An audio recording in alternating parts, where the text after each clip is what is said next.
আজ তোমাদের একটা বুদ্ধির পরীক্ষা নেব। উত্তর দিতে পারলে বুঝবো মাইনে দিয়ে আমি ঠিকঠাক লোকজনই পুষছি, আর না পারলে বুঝবো কতগুলো আহাম্মককে প্রতিপালন করে যাচ্ছি। ঠিক আছে মহারাজ, প্রশ্ন করুন। কেউ না পারলেও আমি জানি যে আমি ঠিক পারবো। সকলে তাহলে শোনো, তোমাদের প্রত্যেককে 1 টাকা করে দেওয়া হবে, আর সেই 1 টাকায় এমন জিনিস কিনে আনতে হবে যা দিয়ে একটা ঘরকে ভরিয়ে তোলা যায়।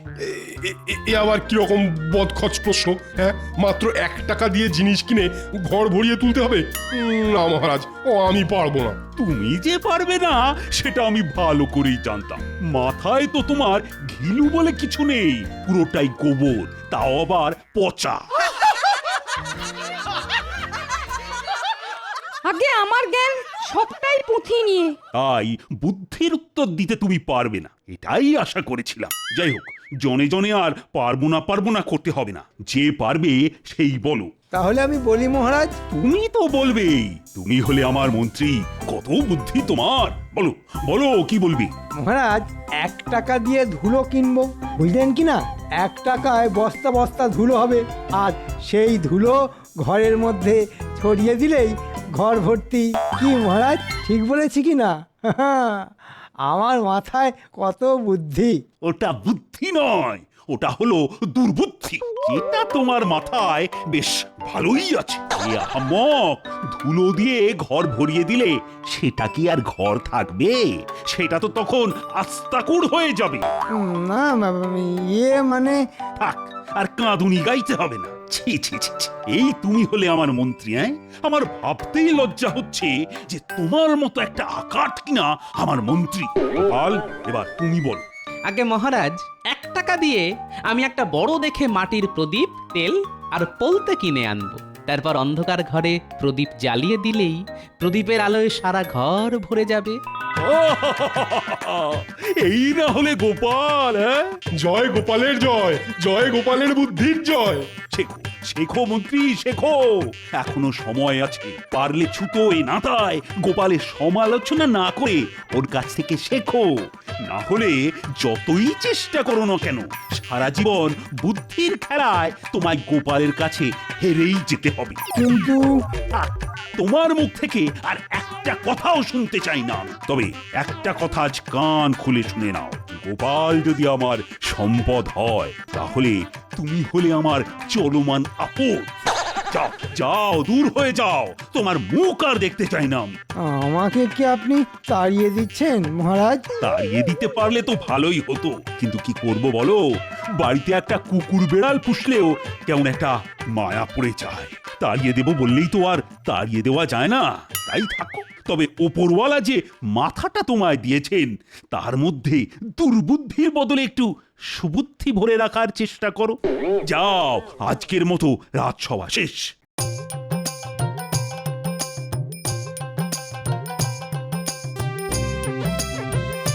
গোপাল গোপাল গোপাল, গোপাল যেন ভগবান, আর আমাকে কি না কুকুর বেড়ালের সাথে তুলনা করা। দূর দূর, জীবনে ঘেন্না ধরে গেল।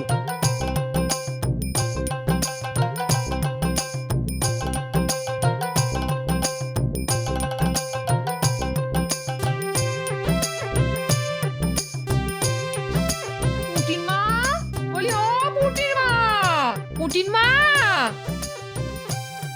উমা, দিদি, কি সৌভাগ্য আমার! আমার বাড়িতে দিদির পায়ের ধুলো পড়লো। এসো এসো, ভেতরে এসো। এই পথ দিয়ে যাচ্ছিলাম, ভাবলাম তোমার সাথে একটু গল্প করে যাই। খুব ভালো করেছো দিদি। এসো এসো, ঘরে এসো।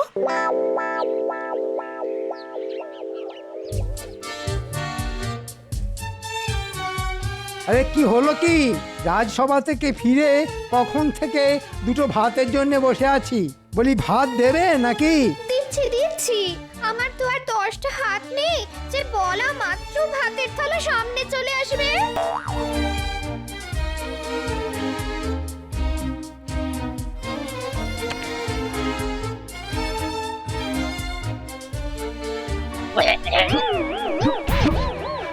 এটা কি হয়েছে? এটা কি ডাল না নুন ছাড়া ফ্যান? আর এটা কি তরকারি না গরুর জাবনা? অমন করে চেঁচাচ্ছ কেন? না চেঁচাবে না, জঘন্য রান্নার জন্যে না চেঁচিয়ে তোমায় মাথায় তুলে নাচবে। কেউ বলেনি আমার মাথায় তুলে নাচতে। দেখো, মুখে মুখে তর্ক করো না, আমার মন মেজাজ কিন্তু ভালো নেই। বুঝতে পেরেছি, নিশ্চয়ই মহারাজের কাছে ধ্যাতানি খেয়ে এসেছো আর রান্নার ছুতো ওই ঝাল ঝাড়ছো আমার উপর। তবে একটা কথা আজ পরিষ্কার করে বলে দিচ্ছি, কারণে অকারণে আমার উপর মেজাজ দেখালে আমিও কিন্তু ছেড়ে কথা বলবো না, বলে দিচ্ছি। কি করবে? তুমি কি করবে? কি করব? বেশি তেজ দেখালে না জম্মের মতো বাপের বাড়িতে বসিয়ে দিয়ে আসবো। কি? এত বড় কথা?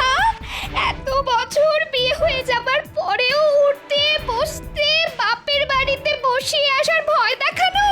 ঠিক আছে, তোমায় আর কষ্ট করে বসিয়ে দিয়ে আসতে হবে না, আমি নিজেই চলে যাব। হ্যাঁ হ্যাঁ, কত যাবে আমার জানা আছে। বলি, এমন সুখ আর পাবে কোথায়? তোমার সুখ নিয়ে তুমি থাকো, আমি চললাম। হ্যাঁ হ্যাঁ, যাও যাও, তবে আর কখনো যদি ফিরে আসো না তাহলে মুখের ওপর দরজা বন্ধ করে দেব। তোমার মতো লোকের সংসার করতে না আর জীবনেও ফিরে আসবো না, জীবনেও না।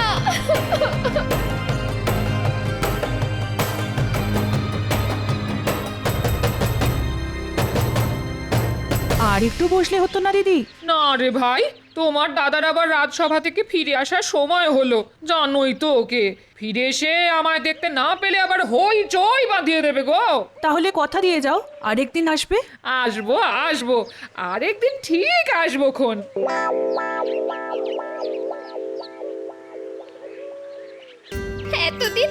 এতদিন সংসার করার এই পুরস্কার, একটু স্নেহ ভালোবাসা তো নেই, উল্টে উঠতে বসতে দাঁত খিঁচুনি আর গঞ্জনা। দূর দূর দূর, জীবনটা কয়লা হয়ে গেল। আরে মন্ত্রী মশাইয়ের বউ না? কি ব্যাপার দিদি, এই রোদের মধ্যে কোথায় যাচ্ছ? হ্যাঁ, ঠিক আছে, না বলতে চাইলে বলো না। না না, বলবো না কেন, আমি বাপের বাড়ি যাচ্ছি। বাপের বাড়ি যাচ্ছ? ও মা, সে তো খুব ভালো কথা গো। তা পায়ে হেঁটে কেন? গরুর গাড়ি কিংবা পালকি কই? আমার এই যাওয়াটা আনন্দের যাওয়া নয় গো গোপালবু, ভাবতে পারো আমি চিরকালের মতো চলে যাচ্ছি। উমা, সে কি অলক্ষণে কথা? কেন? দিন রাত শুধু খিটখিট আর গঞ্জনা, আর সহ্য করতে না পেরে তুমি আবার এসব কথা কাউকে বলো না যেন। না না, কাক পক্ষীতেও জানতে পারবে না।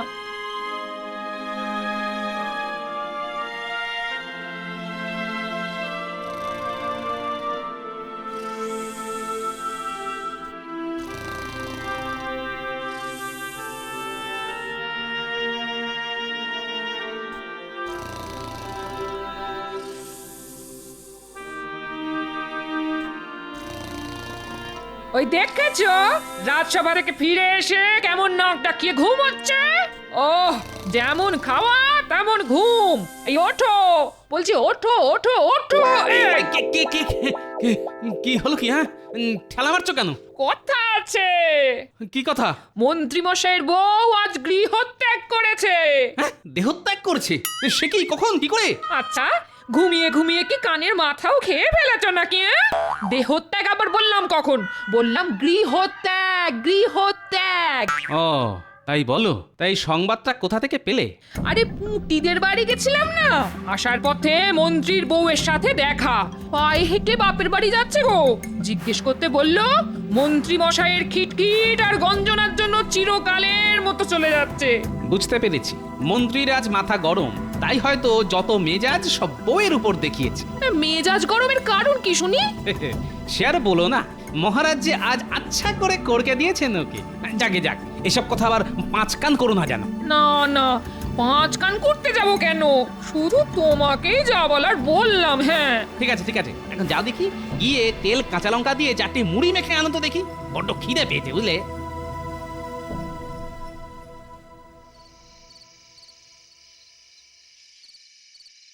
ওহ, খিদের চোটে পেটের মধ্যে নাড়ি ভুঁড়ি অবধি হজম হয়ে গেল মনে হচ্ছে। সেই কখন ভাত চাপিয়ে এসেছি, যাই দেখি ফুটলো কিনা। মন্ত্রী মশাই, মন্ত্রী মশাই। গেল গেল গেল রে, সব পুড়ে গেল। কি পুড়ে গেল রে ঘটা? গিয়ে দেখলেই তো হয়। কি পুড়ে গেল মন্ত্রী মশাই? ভাত। তা আপনি হঠাৎ ভাত রাঁধতে গেলেন কেন? গিন্নিমা কোথায়? বাপের বাড়ি। কবে ফিরবেন? মনে হয় আর ফিরবে না, কারণ তেজ দেখিয়ে চলে গেছে। তবে আমিও আর যেচে ওকে ফিরিয়ে আনতে যাব না, তাতে যা হবার তা হবে। কিন্তু তাহলে আপনার রান্না বান্না করে দেবে কে? সেটাই একটা বড় সমস্যা। আমি যে ঘর কন্যার কাজ কিছুই জানি না। ভাতগুলো কিভাবে পুড়ে গেছে দেখ। তাহলে কি খাবেন? ওই মুড়ি টুড়ি চিবিয়ে থাকতে হবে।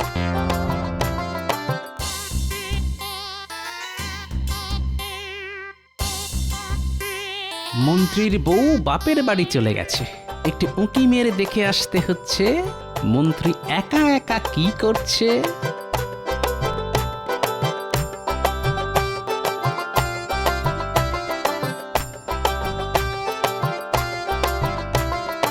আমি বলি কি, গিন্নিমা যদি সত্যি সত্যি ফিরে না আসেন তাহলে আপনি একটা বিয়ে করে ফেলুন। বিয়ে? এই বয়সে কে দেবে আমায় মেয়ে? কি যে বলেন না, আপনাকে কে মেয়ে দিতে চাইবে না? আরে আপনি হচ্ছেন মন্ত্রী, একবার হ্যাঁ বলেই দেখুন না, মেয়ের বাবারা সব আপনার দোরগোড়ায় হতে দিয়ে পড়ে থাকবে। বলছিস? বলছি মানে একেবারে কাজে করে দেখিয়ে দিতে পারি। তাহলে দেখ একটা মেয়ে, একবার যদি বিয়েটা করে ফেলতে পারি না, তাহলে আচ্ছা করে তোদের গিন্নিমার মুখে ঝামা ঘষে দেওয়া যাবে। ঠিক আছে ঠিক আছে, কোনো চিন্তা করবেন না, দু একদিনের মধ্যেই আপনাকে মেয়ে দেখাতে নিয়ে যাব। আরে দেখতে বেশি মানে সুন্দরী হবে তো? একেবারে ডানা কাটা পলি। আহা, তোরা কি ভালো রে, ওপরওয়ালা যেন ঠিক সময়ে তোদের পাঠিয়ে দিলেন। তাহলে এই সব যুক্তি হচ্ছে, একটা বউ যেতে না যেতেই আরেকটা বিয়ে করার মতলব। ঠিক আছে মন্ত্রী, তোমার দ্বিতীয়বার বিয়ে আমিই দেব।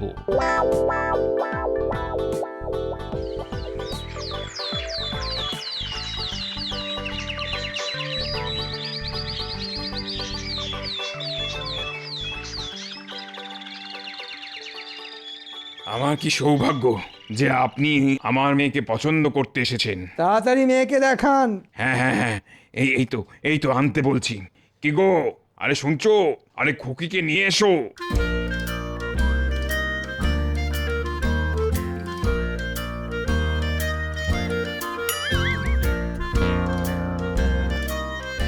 তা কেমন দেখলেন আমার মেয়েকে?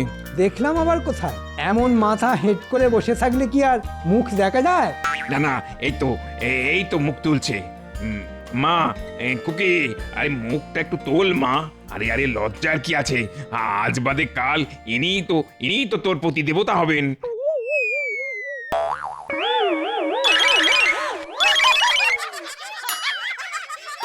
বটা, আগে এই তো ডানা কাটা পড়ি। সবই তো ঠিকই আছে, শুধু ওই চোখের মনি দুটো ছাড়া আর কি। তবে তবে ভাত রাঁধতে পারে খুব ভালো। হ্যাঁ, নিকুচি করেছে তোদের রান্নার। মস্করা হচ্ছে, আমার সঙ্গে মস্করা হচ্ছে। আজ তোদের মেরেই ফেলবো। দাঁড়া দাঁড়া বলছি, দাঁড়া দাঁড়া।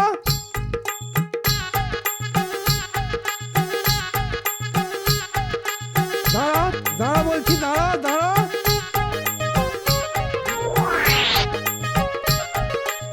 ও গোপাল দাদা, আমাদের বাঁচাও, আমাদের বাঁচাও। আরে আরে কি হয়েছে সেটা না বললে বাঁচাবো কি করে?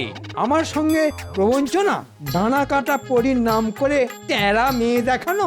পাত্র হিসেবে আমি কি এতটাই খারাপ? হ্যাঁ, টেরা মেয়ে পাত্র? কি হয়েছে মন্ত্রী মশাই, কারো বিয়ে নাকি? সেটা তোমার না জানলেও চলবে। ঠিক আছে, পরে বুঝে নেব তোদের।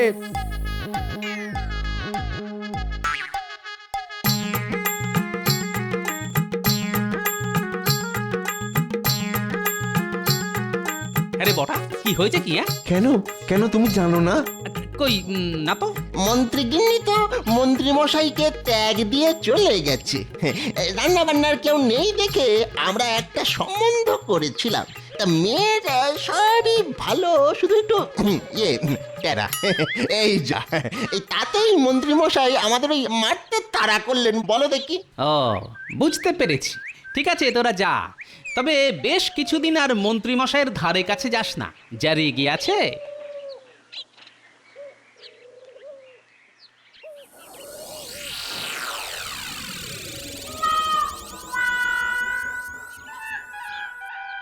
ওহ, কি পোড়া কপাল আমার। আমি এ রাজ্যের মন্ত্রী, ঘরে সোনাদানা টাকা পয়সা কোনোটারই অভাব নেই, তবুও ভিখিরির মতো মুড়ি চিবোতে হচ্ছে। মন্ত্রী মশাই, ও মন্ত্রী মশাই। উফ, ঠিক এই সময় টেকোটা আবার এলো কেন? ভেতরে এসো। এগুলো দিতে এলাম, মানে আমার গিন্নি আপনার জন্য এগুলো পাঠিয়েছে। কি আছে ওতে?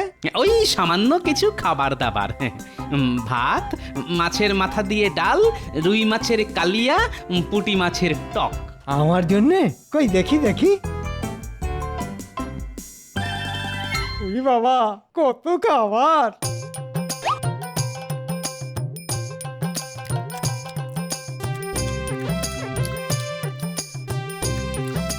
রান্না ভালো হয়েছে মন্ত্রী মশাই? ভালো, ভালো ভালো, খুব ভালো, যাকে বলে একেবারে বিশ্বের ভালো। আমার গিন্নি বলেছে যতদিন না আপনার বিয়ে হচ্ছে ততদিন এরকম খাবার আপনার জন্য পাঠিয়ে দেবে। সেটি আর হচ্ছে না। ভালো খাবার মুখে যেতেই মন্ত্রীর মনের দরজা মনে হচ্ছে খুলে যাচ্ছে। কেন হচ্ছে না? পাত্র হিসেবে আপনি কম কিসের? আসলে আমার বয়স এই তো বটা ঘটা পাত্রী দেখাতে নিয়ে গিয়েছিল। ওরে বাবা, কি বলবো, সে কি টেরা! মন্ত্রী মশাই, আপনি হয়তো চিরকাল আমাকে শত্রু ভেবে এসেছেন, কিন্তু আমি বরাবরই আপনার বন্ধু। তাই আদেশ দিলে আপনার জন্য একটা পাত্রী দেখি। আছে নাকি তেমন কোনো পাত্রী? আছে মানে বুঝলেন, একটু বয়স হয়েছে বটে, তবে যেমন কাজে কর্মে তেমনি দেখতে শুনতে আপনার সঙ্গে যা মানাবে না, যাকে বলে রাজজটক। তাহলে পাত্রীর বাবার সঙ্গে কথা বলো। আগে আগে বাবা মা কেউ তো নেই, যা করার তা আমাকেই করতে হবে। এবার বলুন আপনি রাজি কিনা? এতদিন পরেও সে যখন ফিরে এলো না, তখন এ বিয়েতে আমি রাজি। তবে পরশু দিনেই খুব ভালো লগ্ন আছে, তাহলে 4 হাত এক করে দিই। আমি তাহলে আসি। ওরে বাবা, মেয়ের বিয়ে দেওয়া বলে কথা, আমার এখন কত কাজ।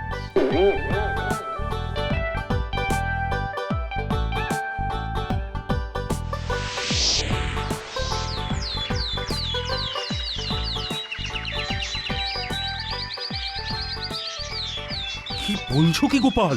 আগামীকাল মন্ত্রীর দ্বিতীয়বার বিয়ে, আর এই বিয়ের ঘটক হলে কিনা তুমি? শুধু ঘটকই নই মহারাজ, সেই সাথে কন্যাপক্ষ বটে, আর বিয়েটাও হচ্ছে আমার বাড়িতে। না না গোপাল, না, এ তুমি মোটেই ভালো কাজ করনি। কোথায় বুদ্ধি খাটিয়ে মন্ত্রী আর মন্ত্রীর বউয়ের মধ্যে মিলমিশ করিয়ে দেবে, তা না করে ওদের সম্পর্কটা চিরকালের মতো ভেঙে দিলে। এখন সেই মেয়েটার কি হবে সেটা একবার ভেবে দেখেছো? না না, এ বিয়েতে আমি যেতেই পারবো না। রানীমা, আপনি তো আমাকে সন্তানের মতো দেখেন, যদি দেখে থাকেন তাহলে একবার অবশ্যই আসুন এই বিয়েতে। দেখবেন আপনার গোপাল এমন কিছু করবে না যাতে আপনার কষ্ট হয়। কি জানি বাবা, কি যে করতে চাইছো তুমি? তোমাকে বোঝা আমার কম নয়, তবে নিমন্ত্রণ যখন করতে এসেছো তখন আমরা দুজনেই ঠিক সময় পৌঁছে যাব।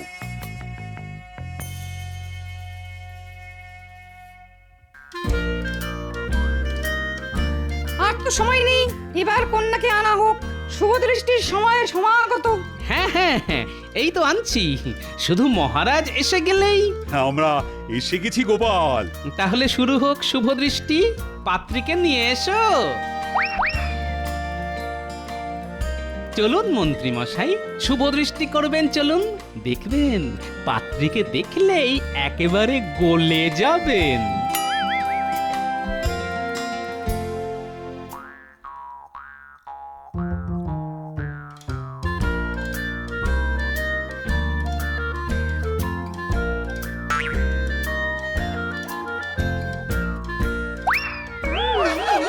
এ কি এ তো আপনার বিয়ে করা সহধর্মিনী সামান্য কটা দিন অতি সামান্য কারণে ছাড়াছাড়ি হয়েছিল, আমি আবার নতুন করে জোড়া লাগিয়ে দিলাম।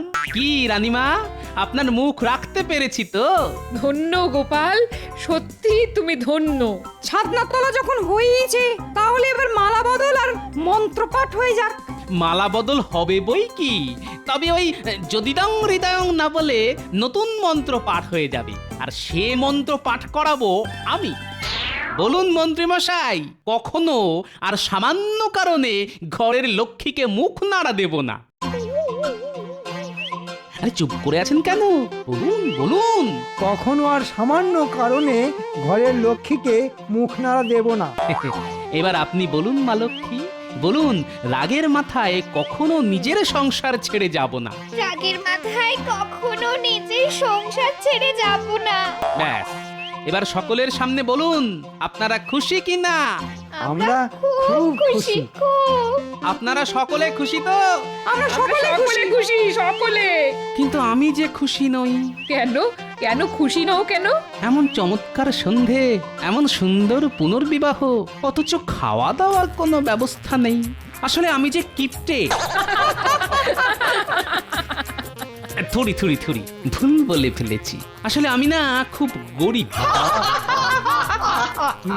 তোমার কোনো দুঃখই আজ আর রাখবো না আমি। ভোলা ময়নাকে খবর দাও, সকলের পেট পুরে মিষ্টিমুখ করার ব্যবস্থা করো।